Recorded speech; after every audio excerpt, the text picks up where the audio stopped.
Hello and welcome to Catalyst Leadership. I'm Rajat Kumar Sharma, your leadership, behavioral, and communications coach. In our last video, we discussed about creating trust and psychological safety for our Gen Z employees and how it enhances the productivity of our teams, of our organizations, and help us achieve what we intend to achieve both in short term as well as long term. But then, along with creating such a level of trust and that ecosystem, there comes certain inputs from the leaders, and not invalid inputs. They are pretty much valid and practical inputs, wherein they say that Gen Z employees are a bit difficult to manage. It's a bit tricky to deal with them because they are impatient. They can question your authority or they can question your decisions outrightly in front of everyone. And they want things too fast to move. They want growth, promotions too fast.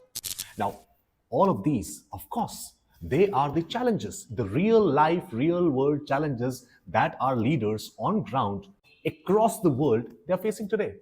So, what can we do about these challenges and how to mitigate these challenges is something that we would discuss in today's video.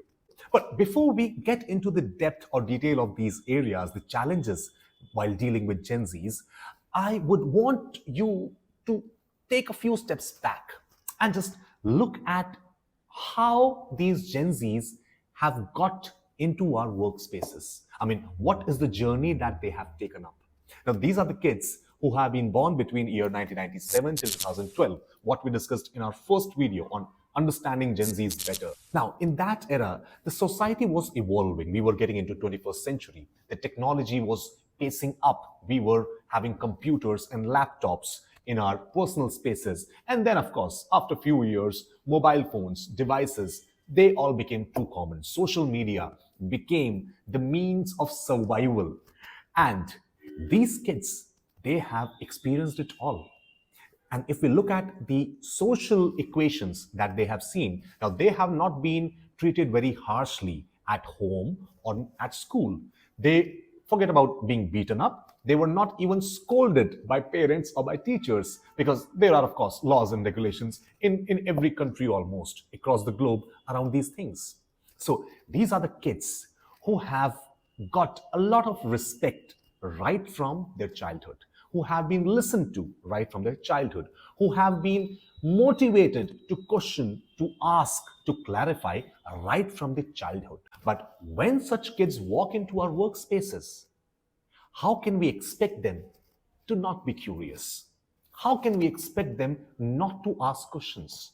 How can we expect them to just respect us by the virtue of our age, gray hair, or seniority? Now, as a leader, if I understand that the background from which these kids are coming in to the workspaces now, it would be easy for me to mitigate the challenges that we are going to discuss now. The first challenge that leaders talk about while dealing with Gen Zs is their impatience for growth. They say that they want things too fast. They want bigger projects too fast. They want responsibilities too fast. They want promotions too fast. They want to go up the hierarchy too fast, which is not in sync how we have seen things traditionally. How, as a leader, might feel by himself or herself that I took so many years to be here in this position and this kid is asking for the growth in such a quick time. Second challenge is with respect to job hopping. Now, Gen Z employees, they are not ready to work in a space or for an organization if they don't believe in it, if they have lost their purpose being there. So they would just very easily find a new opportunity somewhere else, which was not the case with the earlier generations. They wanted to work their entire lives with one or at most two organizations. Switching organizations was never a cool thing, but today it is something which is not ridiculed, which is not looked down upon. So hopping jobs, job switching is a second challenge that leaders talk about a lot when it comes to Gen Zs. And the third challenge that they talk about is challenging authority. Gen Zs, they are not shy, they are not scared, they are not inhibited by the fact that they can raise questions amongst hundreds of employees. If, say, they are in some town hall or they are in some meeting, they can challenge the leader with any approach, with a strategy, or with a solution that they're proposing. And at times, leaders look at this thing as defiance. They look at it as a behavioral issue. while it's not a behavioral issue. It's just a generational value that they have been brought up with. So, what can we do in order to mitigate these challenges? Now, as someone who coaches and trains employees day in, day out, one thing I can tell you is that we cannot now go back in the time and we can rewire the values or the social setup in which these younger employees they have been brought up. We cannot change their mindset all of a sudden.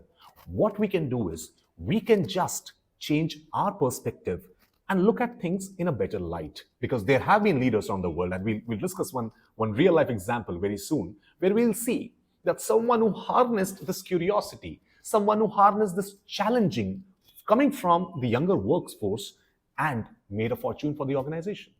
So rather than looking at impatience for growth as impatience, we need to see it as hunger, which is there in this generation, right? Now, in order to satisfy that hunger, you need to give them opportunities. And if your organization or your team does not have that opportunity, and you still want to have that employee with you or with the organization, you must find relevant opportunities for that employee, or else we must be ready that they would leave us for something better that they are looking for. And the last challenge, that they can raise questions outrightly, out in open. They can challenge authority.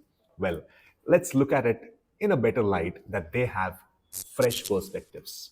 Because this is true, it's very true, that most of the times the so-called senior employees might look over certain black spots in any task, assignment, or a project, which these younger employees can see. So rather than looking at that how they challenge the authority, maybe just look at what kind of a fresh perspective they brought in.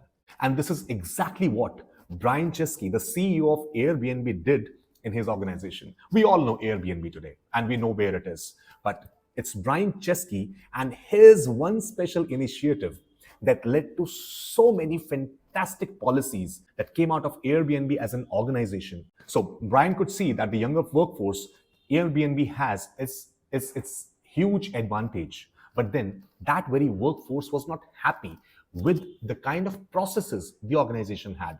And they started to question and they started to challenge those processes quite out in open. If a traditional leader would have been there in that situation, he would have just tried to shut that voice, which is the last or the worst thing that any leader can do for his team or for the organization.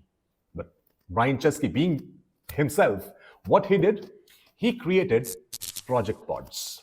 So small experimental projects he started to create with these younger employees who were free to experiment whatsoever policies they had in mind, whatsoever new processes they wanted to introduce in their mind.